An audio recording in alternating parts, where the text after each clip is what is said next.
નમસ્કાર મિત્રો, સ્વાગત છે તમારું આજના તાજા સમાચારોમાં। તો મિત્રો, આજે આપણે આજના આ વિડીયોમાં આજના 15 મોટા સમાચાર વિશે આ વિડીયોમાં વાત કરશું।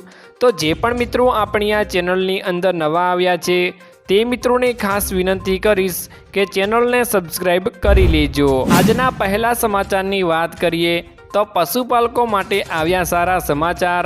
બોટાદ જિલ્લાના પશુપાલકો માટે સારા સમાચાર સામે આવ્યા છે।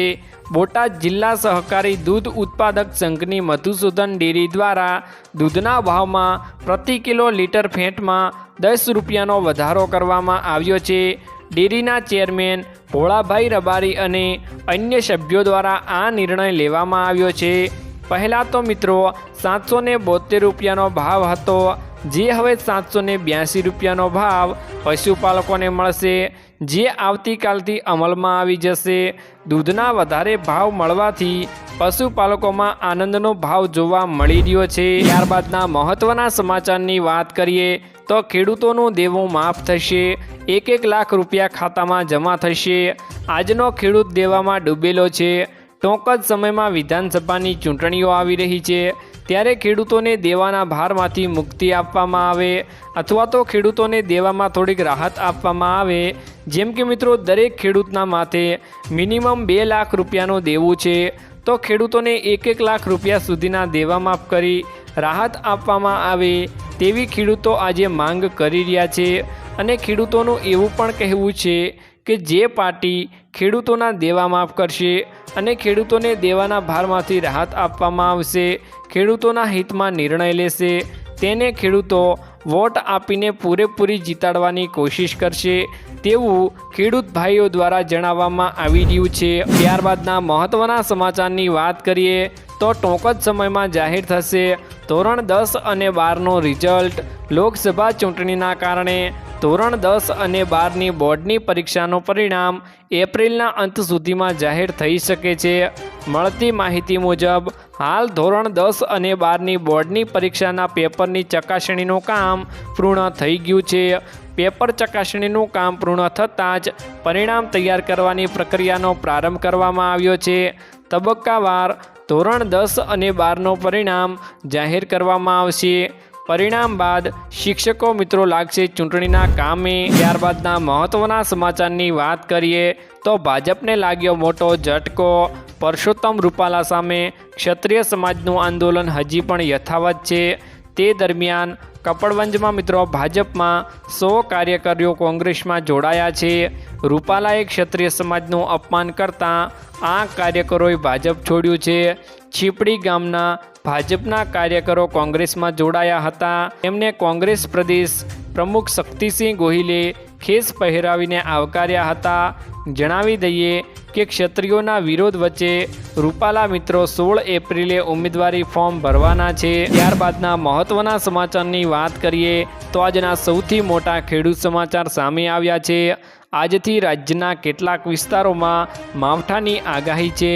હાઈ અને લો અને મિડ લેવલના વાદળો છવાયેલા રહેશે। જીરાની બજારમાં મંદીનો માહોલ જોવા મળી રહ્યો છે। એવરેજ ભાવો મિત્રો ઘટ્યા છે। હાલમાં 4400ની સપાટીએ જીરાનો ભાવ બોલાઈ રહ્યો છે। હાલમાં મિત્રો કપાસના ભાવ સ્થિર છે। 1500ની સપાટીએ એવરેજ ભાવ બોલાઈ રહ્યો છે। એરંડાની આવકો વચ્ચે ભાવ સ્ટેબલ છે। 1120 રૂપિયાની સપાટીએ એવરેજ ભાવ બોલાઈ રહ્યો છે। ઘઉંમાં સારી ક્વોલિટીનો ઊંચો ભાવ 805 રૂપિયા છે, પરંતુ એવરેજ ભાવ 550 રૂપિયાની સપાટીએ છે।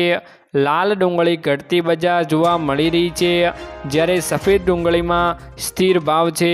લાલનો ઊંચો ભાવ 330, જ્યારે મિત્રો સફેદ ડુંગળીનો ભાવ 284 રૂપિયા છે। લસણની બજારમાં મિત્રો માંગ વધવાથી 20થી 25 રૂપિયાનો સુધારો થયો છે।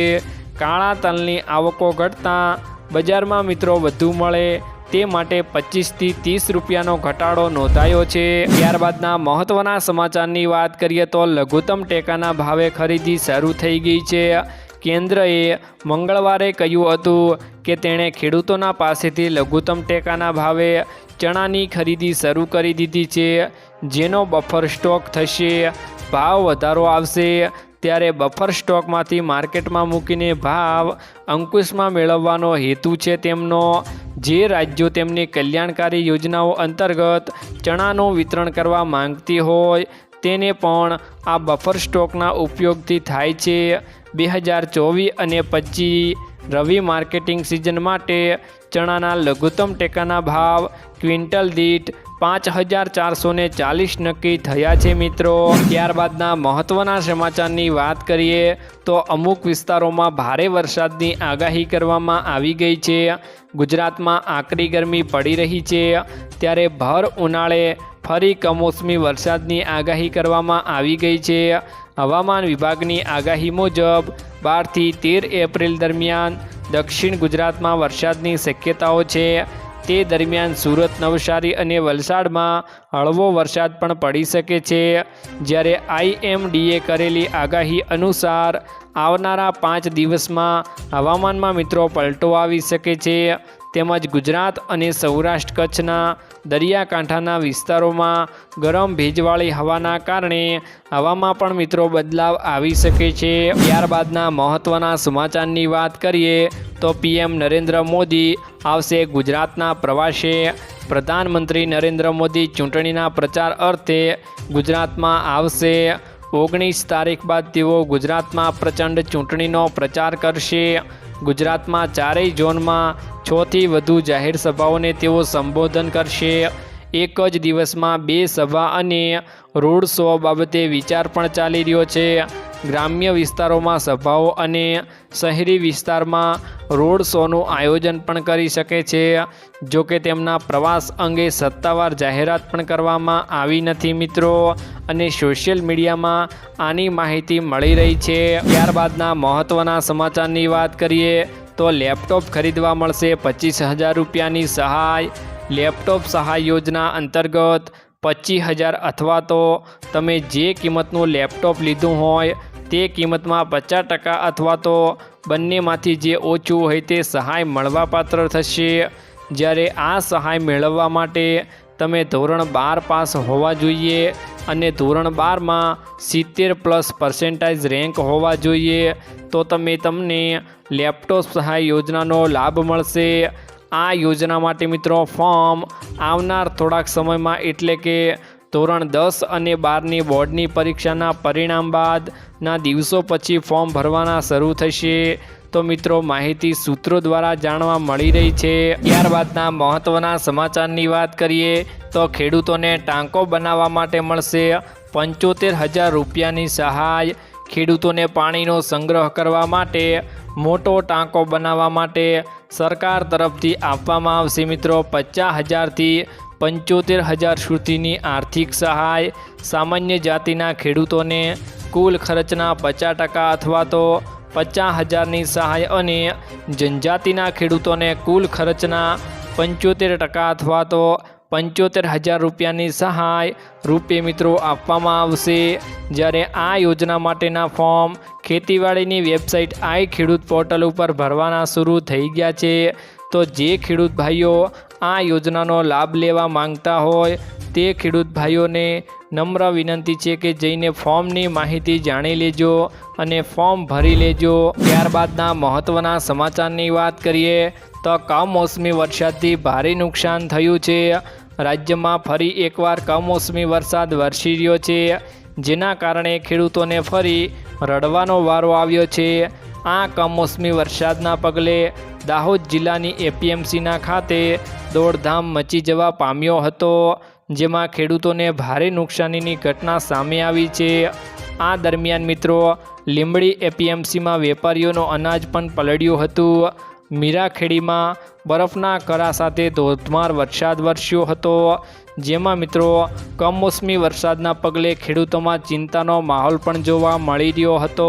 નુકસાન અંગે વિગતવાર સમાચાર જાણીએ તો અચાનક આવેલા કમોસમી વરસાદના પગલે કપાસ, મકાઈ, તુવેર અને ઘઉં જેવા ઊભા પાકને તથા શાકભાજીને નુકસાનની ભીતિ સેવાઈ હતી જેને લઈને ખેડૂતો ચિંતામાં જોવા મળી રહ્યા છે। તેમજ છોટાઉદેપુરમાં પણ વીજળીના કડાકા અને ભડાકા સાથે વરસાદના ઝાપટા આવ્યા હતા જેના કારણે લોકોની મુશ્કેલીનો વધ્યો છે। ત્યારે ખેડૂતો માટે મિત્રો રડવાનો પણ પૂરેપૂરો વારો આવી ગયો છે। કમોસમી વરસાદથી મકાઈ, તુવેર અને ઊભા પાકને ભારે નુકસાન જોવા મળી રહ્યું છે, તેમજ એપીએમસીમાં તૈયાર પાકને પણ નુકસાન થયું હતું। નોંધનીય છે કે મિત્રો 11 અને 12 એપ્રિલે કમોસમી વરસાદની આગાહીઓ હતી, તેમ છતાં પણ ખેતીવાડી વિભાગે ખેડૂતોને અપીલ કરી હતી, જેના કારણે માર્કેટયાર્ડમાં માલને તાડપત્રીથી ઢાંકવામાં પણ અપીલ કરવામાં આવી હતી। તેમ છતાં અનાજની યોગ્ય રીતે જાળવણી કરવામાં આવી નથી તેવા મિત્રો દ્રશ્યો તમને સામે જોવા મળી રહ્યા છે। ત્યારબાદના મહત્ત્વના સમાચારની વાત કરીએ તો ચૂંટણીને લઈને મોટા સમાચાર સામે આવ્યા છે। ભારતમાં આગામી લોકસભાની ચૂંટણી 2024 7 તબક્કામાં યોજાવાની છે। પ્રથમ તબક્કામાં માટે મિત્રો 19 એપ્રિલે મતદાન થશે।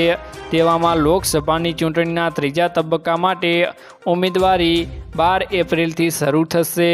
આ તબક્કામાં 12 રાજ્યોની 94 લોકસભાની સીટો ઉપર 7 મેના રોજ મતદાન થવાનું છે। મિત્રો આજના આ વિડીયોમાં આટલું જ હતું। મળીશું એક નવા વિડીયોની સાથે, ત્યાં સુધી વિડીયોને એક લાઈક કરી ચેનલને જરૂરથી સબસ્ક્રાઈબ કરી લેજો।